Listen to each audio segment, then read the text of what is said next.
We are of the opinion that everyone should have their home paid off and paid off as fast as possible.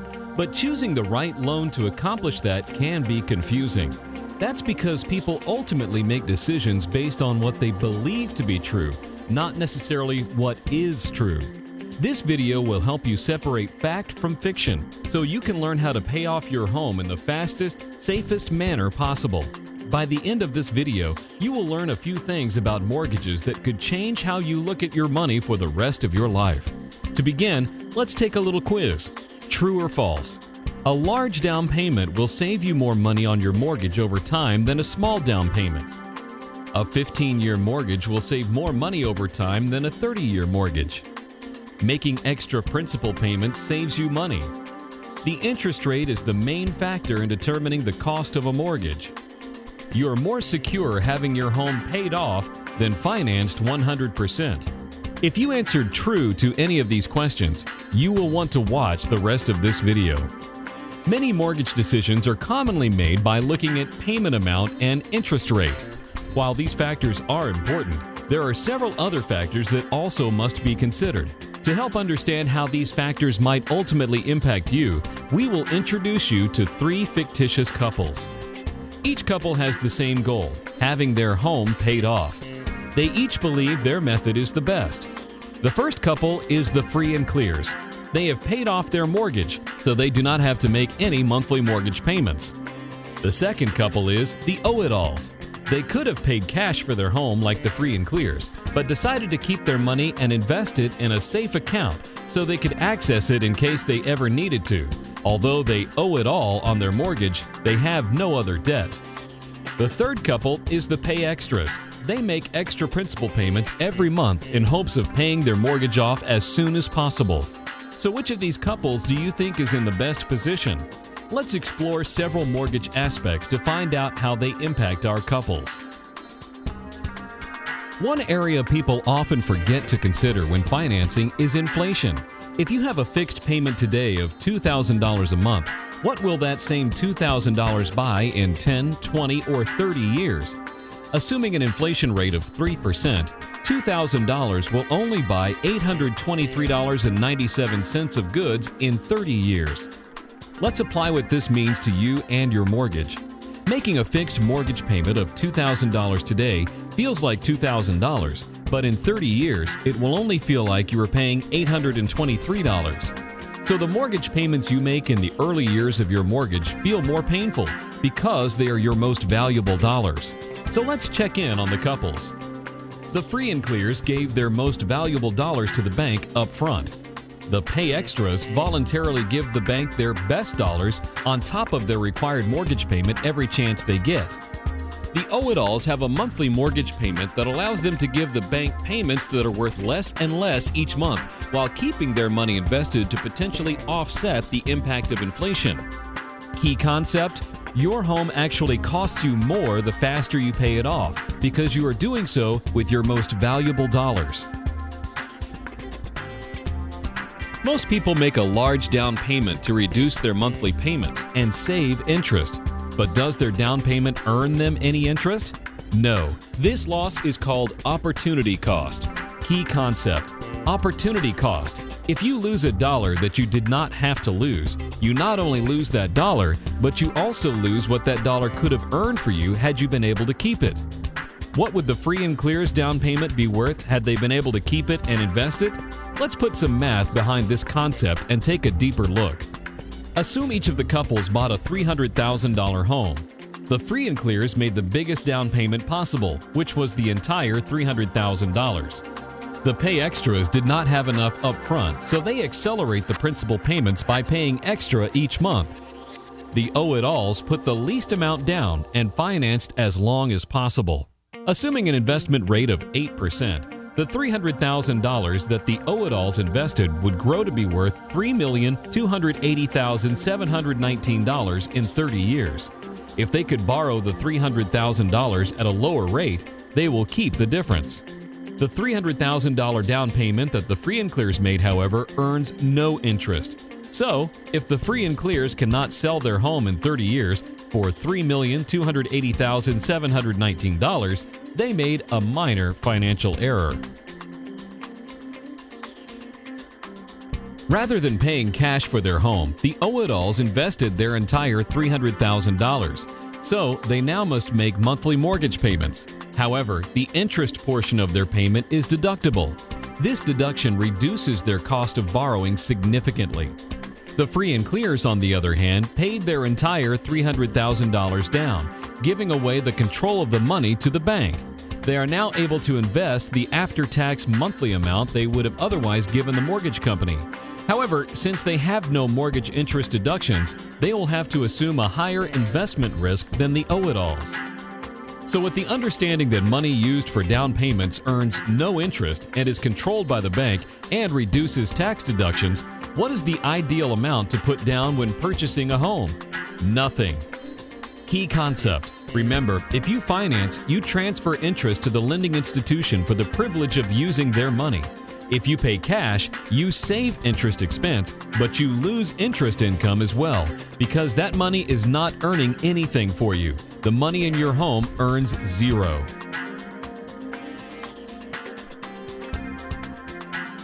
Most people today consider their home one of their largest investments. Let's see if it's a good place to put your money. Assume that the free and clears home is worth $300,000 today, and that they bought it 7 years ago for $229,000 and have put about $25,000 into improving their property. Their rate of return would be in the neighborhood of 2.41%. Would you consider this a good return? When you add in property taxes and insurance, it looks even worse. You may be thinking we forgot that your house is appreciating. Let's assume the free and clears, the pay extras, and the Owe-it-alls live next door to one another in identical homes with identical values. Whose house will appreciate the fastest? The fact is, they will all appreciate exactly the same. Making larger down payments or extra monthly payments does not make your home worth any more. Key concept. Your home appreciates the same whether you have paid it off or financed 100%. Remember that the Owe-it-alls chose to borrow the entire $300,000 for their home, so they could invest the $300,000 they had into a safe account. Supposing the interest rate on their mortgage is 6%, what rate of return would they have to earn on their investments to break even? On the surface, it looks like 6%, but it's actually only 4.2%, assuming they are in a 31% income tax bracket. Why? Because of the mortgage interest deduction.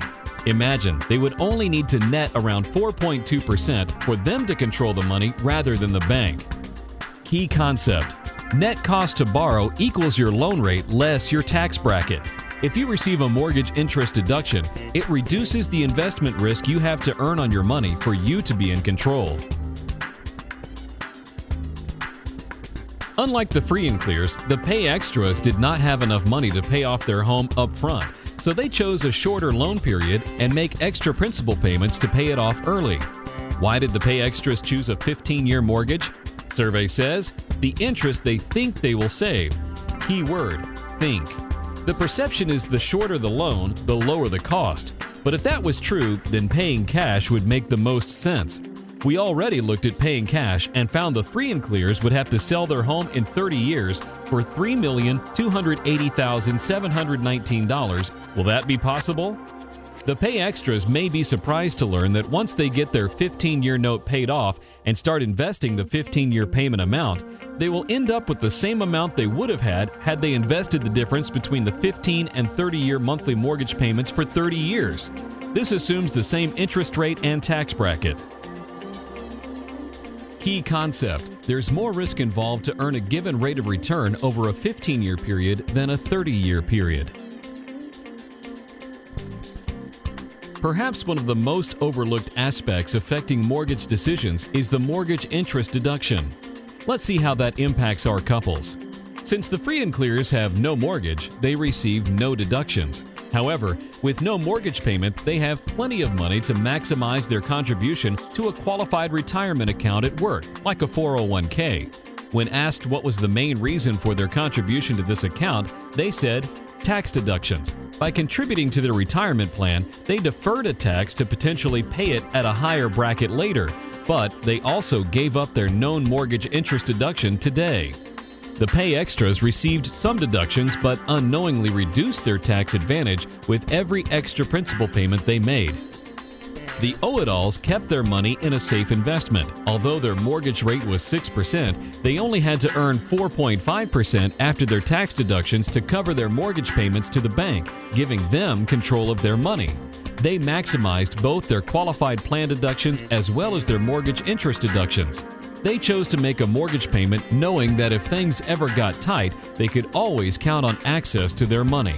You have heard several things that perhaps have challenged your thinking on this subject of a mortgage, and as you can see, there is a lot to know. As we said earlier, we believe you should have your home paid for. That said, this does not mean that one should not have a mortgage. What it means is that you need to have an account with more money than you owe. If you have a mortgage of $300,000 and you have $300,000 in a safe account, your house is free and clear. The big question is not, should you have your house paid for? We agree you should. The question is really, who is going to control your money, you or the bank?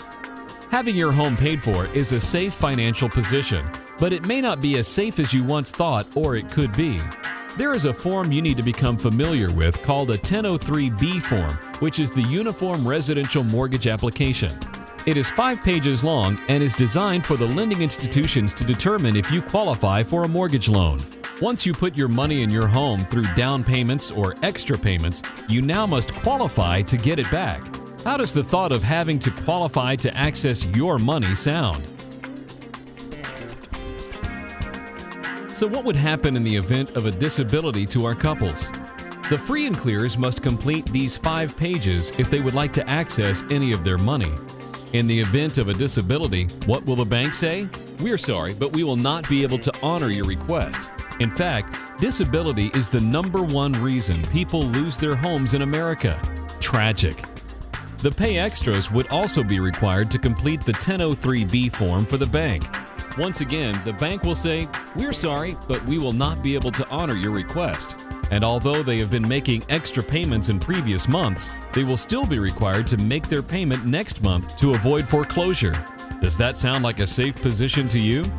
The owe-it-alls, on the other hand, have complete control and access to their money, so they will not have to qualify to get it back. What would happen if our couples lost their jobs? It would seem that if there was ever a time when one would need access to their money, it would be when they lose a job. The free and clears must again fill out the form, and the bank will most likely say no. The response will be, "When you get another job, call us." The pay extras want to get some of the extra money they have put in the house while they look for a new job. But once again, the bank will most likely say no. What's worse, if they move to a new line of work, it may take 2 years before the bank will give them a decent look. The owe-it-alls are still earning interest on their money, and they have access to the account to withdraw what they need until they can get back on their feet with no questions asked. What happens if mortgage interest rates increase and the couples need their money for a new car, medical emergency, or college education? The free and clears may be forced to refinance at a higher rate today than the rate they could have secured earlier. The pay extras are in the same boat as the free and clears. The owe-it-alls have complete access to their money and are not affected by rate increases. What would happen to the couples if mortgage interest rates go down? The free and clears will not even notice. The pay extras may refinance, ending up paying more closing costs just to pay off their existing loan quicker, giving the bank even more control of their money.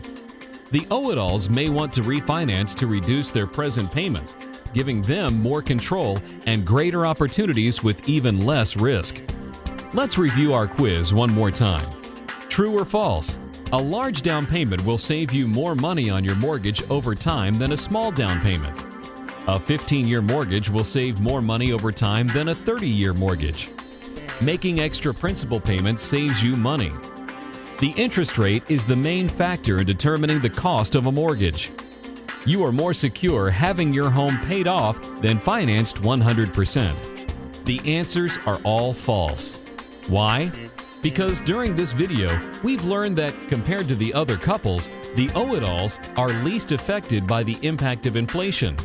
lose the least amount of money from down payments that earn zero interest, have more investment opportunities than the other couples, achieve the greatest return on the money they pay for their home, obtain the same appreciation on their home as the other couples, are able to maximize interest rate spread, experience the least amount of loss from extra principal payments, receive the most tax deductions of any of the couples, maintain control of their money in the event of a disability, can still access their money in the event of unemployment, may be able to benefit from interest rate increases, and have the most opportunity to benefit from interest rate decreases.